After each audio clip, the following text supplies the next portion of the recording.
Assalamualaikum.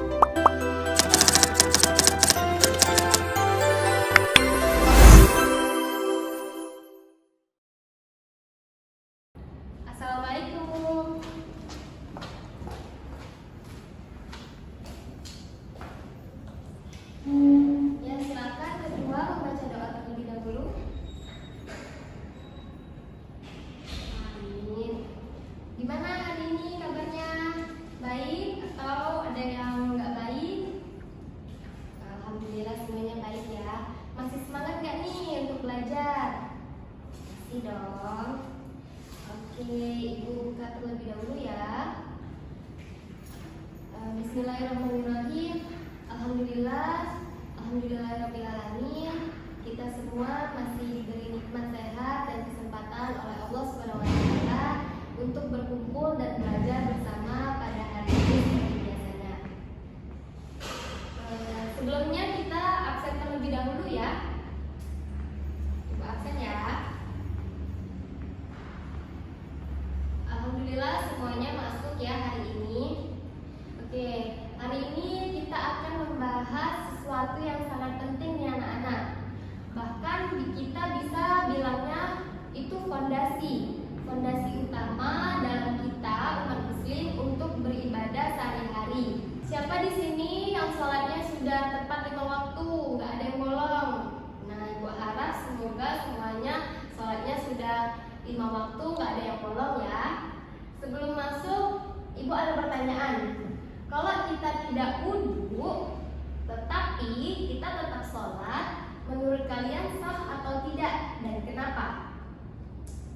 Oke, jawabannya itu tidak sah ya, karena kita tidak berwudu itu tidak suci. Karena sholat syaratnya yaitu harus suci, jadi kita harus berwudu baru sholat kita itu sah. Nah, ternyata teman-teman, di dalam sholat itu ada syarat-syarat dan ada rukun-rukunnya yang harus kita penuhi. Kalau tidak lengkap syarat dan rukunnya, bisa-bisa sholat kita tidak sah. Meskipun kita sudah capek-capek berdiri, baca ayat, kemudian sujud, ruku. Nah, kalau kita tidak memenuhi syarat dan rukunnya, itu tidak akan sah. Contoh kecilnya tadi seperti kita tidak berwudu. Paham ya?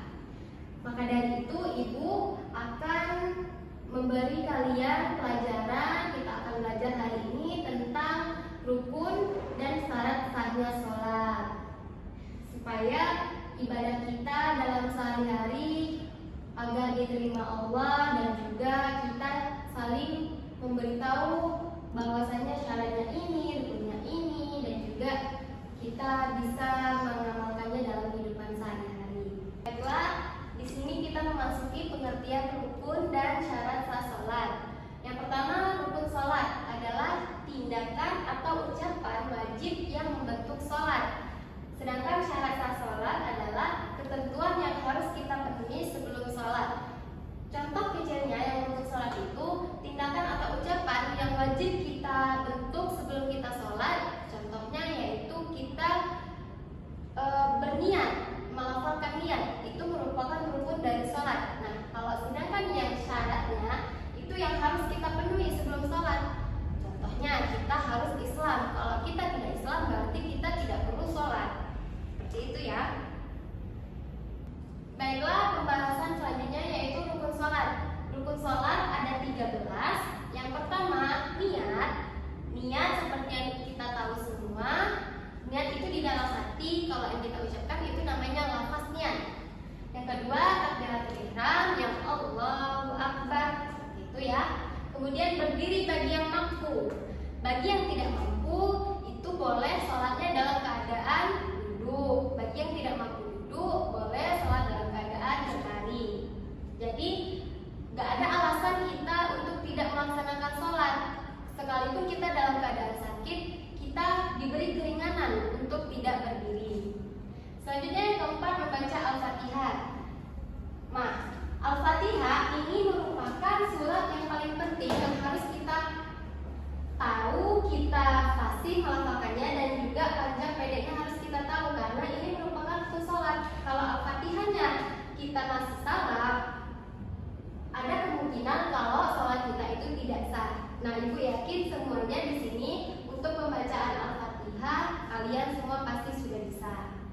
Yang kelima itu ruku, yang keenam itu i'tidal, yang ketujuh sujud, yang kedelapan duduk di antara dua sujud, yang kesembilan tasyahud awal dan akhir, yang kesepuluh duduk untuk tasyahud, yang kesebelas membaca sholawat, yang kedua-belas itu salam. Untuk salam itu salam ke kanan yang ada di rukun sholat.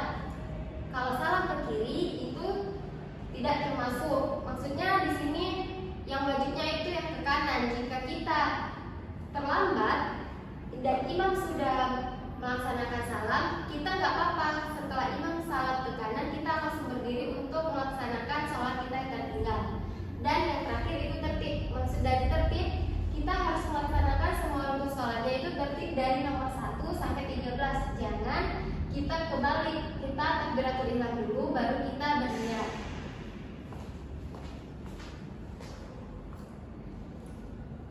Yang selanjutnya syarat sah sholat. Yang pertama Islam, pastinya kita harus Islam terlebih dahulu. Kalau bukan Islam ya kita tidak perlu sholat. Yang kedua berakal ya, atau tidak gila. Yang ketiga baligh, yang sudah, kalau bagi laki-laki itu mimpi basah, bagi perempuan tandanya sudah datang bulan atau menstruasi. Yang keempat suci dari hadas kecil dan besar.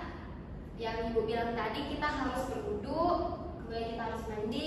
Jangan ketika kita sedang berhadas, apalagi hadas besar, bagi perempuan itu kita melaksanakan sholat, itu tidak boleh ya. Yang kelima, cuci badan, pakaian, dan tempat sholat. Kita harus mencucikan badan kita terlebih dahulu, kita harus mandi, kemudian pakaian yang kita gunakan harus bersih, suci dari najis, dan tempat kita melaksanakan sholat juga tidak boleh di sembarang tempat, harus tempat yang suci. Dan yang keenam, menutup aurat ketika kita sholat. Yang cowok auratnya harus tertutup, yang cewek juga, terutama bagian rambut itu rawan sekali ya, harus kita perhatikan. Yang ketujuh, mengetahui maksudnya waktu sholat. Jangan ketika waktu sholat zuhur belum masuk, anak-anak ibu sudah melaksanakan waktu sholat zuhur. Itu tidak boleh ya, karena waktunya itu belum masuk. Kita harus tahu dulu, udah masuk atau belum waktu sholatnya. Yang kedelapan, menghadap kiblat. Tahu kan di mana kiblat kita? Ya, kiblat kita yaitu Ka'bah atau menghadap masjid tempat kita sholat. Dan yang terakhir, mengetahui sholat itu fardu dan dapat membedakan antara rukun dan sunnah. Rukun dan sunnah yang sudah kalian tahu. Nah, setelah kita mempelajari, mengetahui rukun dan syaratnya sholat, tentunya pasti terdapat hikmah dari kita mempelajari ini. Yang pertama, pastinya kita sudah mengetahui syarat dan rukun, membuat kita lebih yakin dan khusyuk dalam sholat. Karena kalau sebelumnya mungkin kita belum tahu, jadi kita belum terlalu yakin kalau sholat kita itu sudah diterima, dan juga kita mungkin belum khusyuk. Yang kedua, ibadah jadi sah dan diterima oleh Allah, tidak sia-sia. Contoh tadi, jangan takbiratul dulu baru niat. Kalau kita belum tahu, berarti kan kita menganggap sholat itu sah-sah aja, padahal itu tidak sah. Semoga dengan kita sudah tahu, jadi kita lebih bisa mengurutkannya dan juga kita bisa ibadahnya diterima Allah, insya Allah ya. Kemudian yang ketiga, tanda kita serius sebagai hamba Allah yang taat. Dengan cara kita mempelajari secara dalam apa saja syaratnya, rukunnya, jangan kita asal sembarang sholat. Nah, itu tadi materi yang bisa Ibu sampaikan. Ibu berharap setelah mengetahui syarat, rukun, dan hikmahnya, kalian jadi lebih semangat untuk melaksanakan ibadah, karena ibadah kita, terutama sholat, itu merupakan tiang agama kita, dan itu ibadah yang harus dan wajib kita lakukan sebagai umat muslim. Itu saja yang bisa Ibu sampaikan. Kurang dan lebihnya mohon maaf. Akhiri, wassalamualaikum warahmatullahi wabarakatuh.